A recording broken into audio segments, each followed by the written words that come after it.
I'll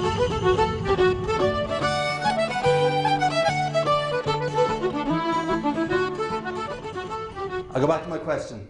Do you have a clear goal and a clear vision as to what success will look like? Another example of an organisation that was energized by clear goal and clear vision is McDonald's. Now you may know that right now McDonald's is kind of going through some iffy times.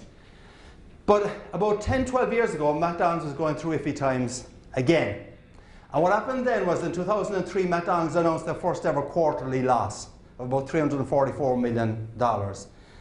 A new CEO came in, Jim Cantalupo, and he extolled what I would call as a clear goal and a clear vision as to what success will look like.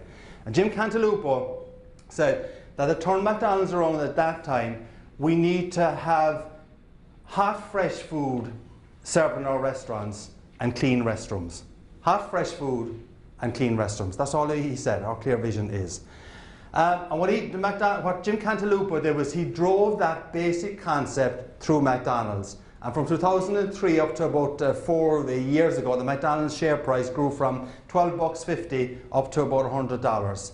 So the concept worked really well. But it worked though because Cantalupo had a clear goal and vision, clean restrooms, hot, fresh food. He drove that through the organisation. People understood the importance of having it, and as a result, the business turned around. A lot of other things happened as well, a lot of innovation, refurbishment, etc. But he did have a clear goal and a clear vision as to what success will look like. Now, the thing about the clear goal and vision is saying you want hot, fresh food and clean restrooms is not very dramatic. But it is compelling and it is clear. And I think when you're developing your vision, it doesn't have to be dramatic. It doesn't have to be different from your competition, but if you actually make it compelling and you make it clear, you have a much better chance of making it happen. So clear goal and clear vision.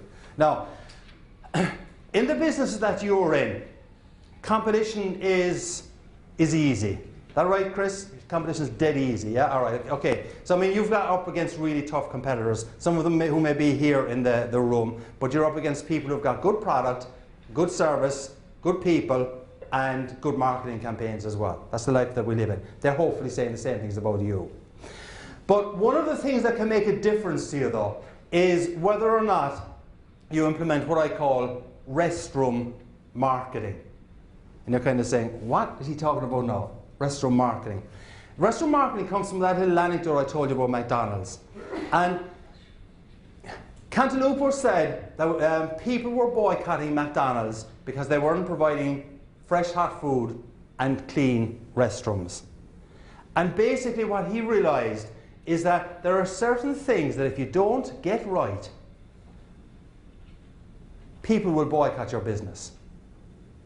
And one of the basic ways that people lose business is because you don't get basic things right or simple things right, and your customers get tired of you and they'll move to someone else. It isn't because you don't have a good product, it's because something went wrong.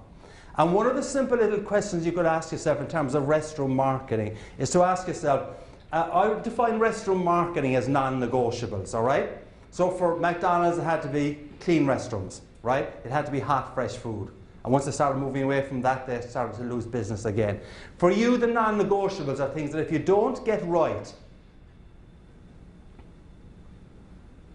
your customers will walk.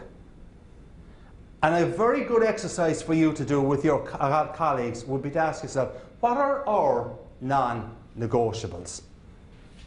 What are the things that if we don't get right, we lose customers? And these are non-negotiables that don't necessarily just apply to the C-suite, to the executive office, but they apply to every part of the business. How many people here are fans of Eli's cheesecake? A few people here, right? Famous Chicago cheesecake operation. I was listening to the CEO of Eli's Cheesecake a couple of days ago at a conference, and he said the most important person in the restaurant is the busboy, right? Think about it. He believes the most important person in the restaurant is the busboy. Now, he did go on to say that a few minutes later, just kind of using the same kind of phrasing, the most important person in the restaurant is the person who is washing in the washroom as well, washing the cutlery, and the safety is responsible for safety also. But the point is, it's the really basic things that can make a difference. Because if you go to a restaurant, if any of you, last night we had a wonderful meal here, but if you had got snarky service from the staff, and we didn't, we got really good service from the staff, or if someone was actually rude to you, what you will remember is that kind of a reaction, right? So it isn't the chef that's going to make the difference to a restaurant. It isn't the maitre d' that's going to make a difference to a restaurant. It's basically the person who's serving your table. And what you've got to understand is, who are the people, the equivalent of the people serving your table for your customers? And you've got to make sure that they understand what the non-negotiables are. And if they understand what the non-negotiables are, if they implement them, you're going to satisfy your customers. They're going to say good things about you. You're going to grow your business. A simple concept, but not something that people necessarily pay a lot of attention to. So that's the first element I want to speak to you about. G is for goals, clear goals and vision. Second element I want to speak about is A, and A is for attitude.